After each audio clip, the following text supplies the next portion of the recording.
Today, let me be honest with you about something that most health videos get completely wrong. When people hear the words liver detox, they picture expensive juice cleanses, powders and supplement stacks. And the wellness industry is making billions off that idea. But here's the truth. Your liver is not a storage tank for toxins. It doesn't collect poison the way lint collects in a dryer filter.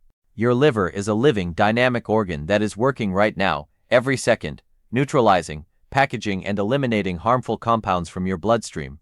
The real question isn't how to flush your liver. The real question is, are you giving your liver the raw materials it needs to do its job at full power? Because when your liver is under-resourced, and for most people living on modern diets, it is, inflammation builds, fat accumulates, enzyme levels rise, and silently, over years, function declines. Today I'm going to show you the 7 foods that are scientifically proven to restore, protect, and dramatically improve your liver's ability to detoxify, regulate hormones, and keep you healthy. And most of them are already sitting in your grocery store. Stay with me because the science behind these foods is genuinely fascinating and the practical protocol at the end of this video could change how you eat for the rest of your life. Before we get to the foods, I want to make sure you understand what we're actually supporting here. Because if you don't understand the organ, you can't understand why these foods matter. Your liver performs over 500 documented functions. Let me highlight the ones that matter most for your daily life. First, detoxification. Your liver runs a sophisticated 2-phase chemical process. In phase 1, it uses enzymes called cytochrome P450 to break down toxins, drugs, alcohol, and hormones into intermediate compounds. In phase 2, those intermediates are conjugated, essentially gift-wrapped in molecules that make them water-soluble, so they can be safely excreted through bile or urine. Both phases require specific nutrients. Without them, this process stalls, and intermediate compounds, which are often more reactive than the original toxin, can build up and cause damage. Second, hormone regulation. Your liver is the primary site where steroid hormones are processed and cleared. Estrogen, testosterone, cortisol, and even the active form of thyroid hormone are all metabolized here. If your liver is inflamed or overloaded with fat, hormone clearance slows down, and you get hormonal imbalances, stubborn weight, brain fog, mood issues, irregular cycles that no amount of hormonal treatment will fix if the root problem is a sluggish liver. Third, your liver produces IGF-1, insulin-like growth factor number 1. This is a downstream signal of growth hormone, and it directly controls your ability to build muscle, burn fat, and maintain metabolic flexibility. People who focus obsessively on growth hormone boosting but ignore their liver health are missing the most important piece. And fourth, bile production. Your liver synthesizes bile, which is stored in the gallbladder and released into the small intestine when you eat fat. Bile isn't just a digestive aid. It's the vehicle through which fat-soluble toxins, cholesterol metabolites, and used hormones leave the body. Poor bile flow means poor hormone clearance, poor fat digestion, and a slow accumulation of waste that should have been eliminated. Now, when the liver gets inflamed, it heals with scar tissue. This is called fibrosis. Progress enough, and it becomes cirrhosis, permanent structural damage that impairs every one of these functions. The goal today is to stop that process and rebuild. Let's get to the foods. Food number 1. Cruciferous vegetables. Cruciferous vegetables, kale, broccoli, Brussels sprouts, arugula, cabbage, radish, mustard greens, are the single most powerful category of food for liver health. And the reason comes down to one compound, sulforaphane. Sulforaphane is an isothiocyanate, a sulfur-containing molecule that is released when cruciferous vegetables are chopped, chewed, or crushed. It doesn't exist preformed in the plant. It's created by enzymatic reaction when the cell walls are broken. This is important because cooking destroys the enzyme responsible, which is why raw or lightly steamed is always better. Now, what does sulforaphane actually do in the liver? A 2022 randomized controlled trial published in Frontiers in Nutrition found that broccoli sprout supplementation enriched in glutathione, the precursor to sulforaphane, significantly improved liver enzyme markers, including ALT and gamma-GTP in healthy middle-aged adults. The mechanism is precise. Sulforaphane activates a transcription factor called NRF2, which switches on a cascade of phase 2 detoxification enzymes and dramatically increases the liver's antioxidant capacity. What's remarkable is that the effects are durable. Research suggests that sulforaphane's induction of these detoxification enzymes can persist for up to 2 weeks after you stop consuming it. You're not just feeding a process, you're upregulating the machinery itself. Here's a practical tip most people miss. The key enzyme that converts glucoraphanin into sulforaphane, myrosinase, is destroyed by heat. So if you cook your broccoli, you lose a significant portion of that conversion. The fix? Add a small amount of raw cruciferous to any cooked meal, even a tablespoon of broccoli sprouts on your salad. A bit of raw mustard or some raw arugula alongside your cooked vegetables restores that enzymatic activity. Broccoli sprouts are particularly powerful, containing up to 50 times more glutathione per gram than mature broccoli. Food number 2. Garlic. Garlic has been used medicinally for thousands of years, but the modern science behind it is just as impressive as the ancient reputation. The key active compound in garlic is allicin, another sulfur compound, formed when raw garlic is crushed or chopped. Allicin and its metabolites, particularly S-allylcysteine and S-allylmercaptocysteine, are directly hepatoprotective. They reduce fat accumulation in liver cells, lower liver enzyme levels, and have potent anti-inflammatory effects that protect against the transition from fatty liver to fibrosis. Garlic also enhances glutathione synthesis, and we'll talk more about glutathione when we get to mushrooms, because this is one of the most important molecules your liver makes. Beyond the liver specifically, garlic is one of the most well-researched natural antimicrobials on the planet, active against bacteria, fungi, and certain viruses. The practical note: allicin is also heat-sensitive. Crushing or chopping raw garlic and letting it sit for 10 minutes before cooking gives the enzyme reaction time to complete, preserving more of the active compound even after mild heat exposure. Raw garlic in dressings, sauces, and dips is ideal. Food number 3. Turmeric. The active compound in turmeric is curcumin, and curcumin is one of the most studied phytonutrients on the planet, with thousands of published papers documenting its effects on inflammation, oxidative stress, and liver disease. A 2023 systematic review and meta-analysis published in Complementary Therapies in Medicine analyzed randomized controlled trials on curcumin supplementation and liver function, finding significant reductions in ALT, AST, and GGT, the three primary liver enzyme markers, across multiple patient populations, including those with non-alcoholic fatty liver disease. How does it work? Curcumin operates through multiple mechanisms simultaneously.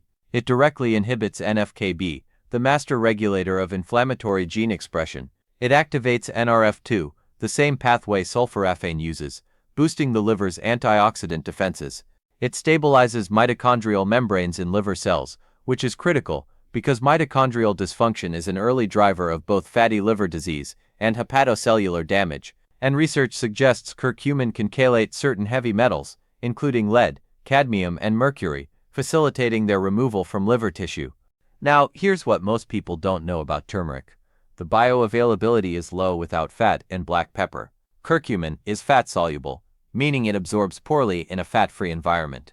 And piperine, the active compound in black pepper, inhibits the enzyme that breaks curcumin down before it reaches circulation, increasing bioavailability by up to 2,000% in some studies. Always consume turmeric with a healthy fat and a pinch of black pepper. Food number 4. Beets. Beets have a long folk history as a liver tonic, and the modern evidence confirms that this reputation is well earned.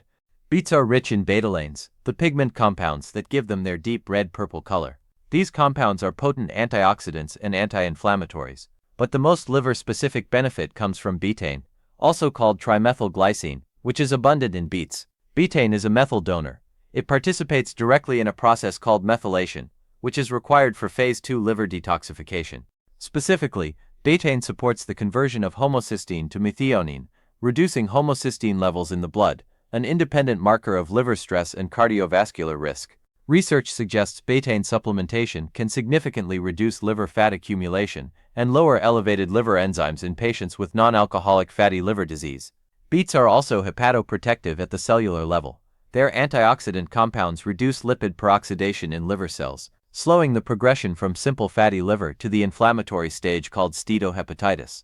A common concern is blood sugar impact. Here's the nuance. Whole steamed beets contain fiber that substantially buffers the glycemic response.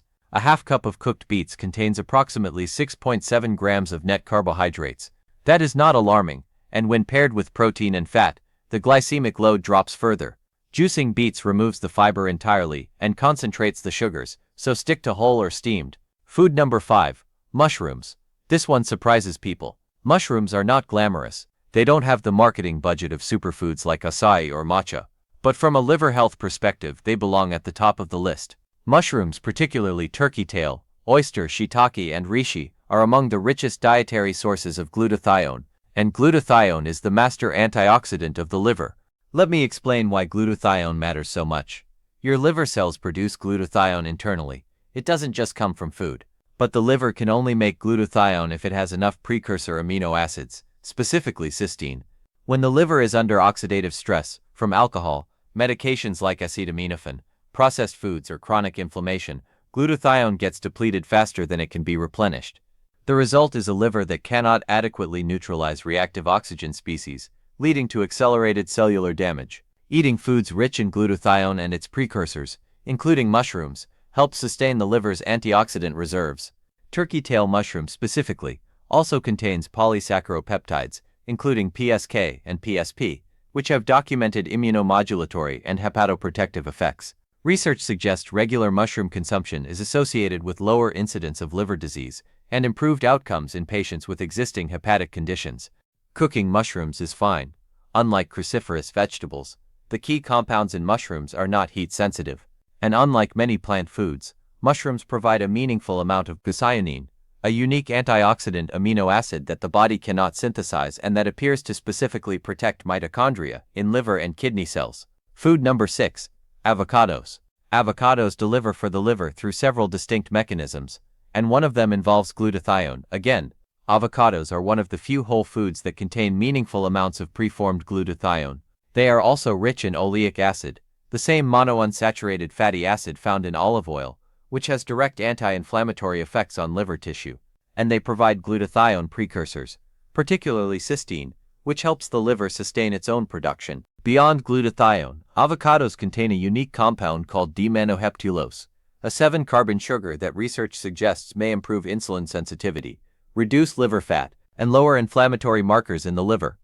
Here's something practical. You do not need to eat an avocado every day to see benefits. Studies suggest that consuming 1 avocado per week is associated with measurable improvements in liver function markers. This makes avocado one of the most accessible, lowest-effort interventions on this list. Avocados are also rich in potassium, magnesium, and B vitamins, all of which support the enzymatic cofactors required for efficient liver detoxification. They are a genuinely complete food for liver support. Food number 7. Extra virgin olive oil. Extra virgin olive oil is the most underrated item on this list. The science is compelling, the dose is small, and the effect on liver health is measurable. A 2023 study published in the journal Nutrients, the Mickle study, found that higher extra virgin olive oil consumption was linked to significantly lower prevalence of non-alcoholic fatty liver disease, with particularly pronounced effects in subjects with metabolic risk factors.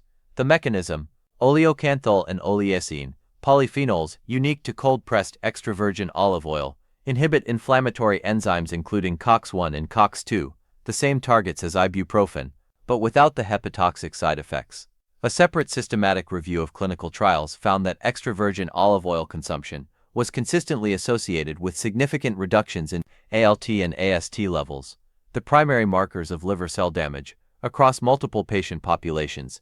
The key word here is extra virgin. Refined olive oil and light olive oil have had the polyphenols removed in processing. The anti-inflammatory, hepatoprotective benefits are concentrated in the unrefined cold-pressed product. Look for a harvest date on the bottle, not just an expiration date. Fresher oil means higher polyphenol content. The dose does not need to be large. Even a tablespoon in your salad dressing is enough to produce measurable effects. This is one of the easiest swaps in clinical nutrition. Now let me give you a concrete, practical way to incorporate everything we've covered. Morning. Start your day with a warm cup of water with turmeric, a pinch of black pepper, and a teaspoon of extra virgin olive oil. This primes phase 2 detoxification from the first meal. With breakfast or lunch, add raw arugula, raw cabbage or broccoli sprouts to whatever you're eating, even a small handful. This activates sulforaphane production and sustains it through the day. With every cooked meal, crush a clove of raw garlic into your dressing or sauce. Let it sit 10 minutes before adding heat. 3 to 4 times per week. Include a serving of mushrooms. Oyster and shiitake are widely available and easy to cook. Turkey tail is available in supplement form if whole mushrooms are hard to source. Weekly 1 avocado, minimum, more is fine. Every other day, half a cup of steamed beets. Add them to salads, grain bowls, or eat them alone. Avoid juicing. This is not a complicated protocol. It doesn't require supplements. And every item on this list is whole food available in any supermarket. The total cost of incorporating all 7 of these foods into your weekly routine is lower than a single bottle of any liver supplement you'll find online. What you're doing with this protocol is systematically supplying your liver with the compounds it needs to run both phases of detoxification efficiently, reduce chronic inflammation, replenish glutathione reserves, support bile production, and protect liver cells from oxidative damage. That is what cleaning your liver actually means, not a juice cleanse. Not activated charcoal, real food, real mechanisms, real results. If this breakdown gave you a clear picture of how to actually support your liver with food, I want you to go deeper. I've put together a complete playlist covering fatty liver reversal, the connection between liver health and hormones, and how to combine intermittent fasting with these dietary strategies for maximum impact. That playlist is linked right here. Tap it now and keep going. Your liver is more resilient than you think. Give it the right tools and it will show you exactly what it can do.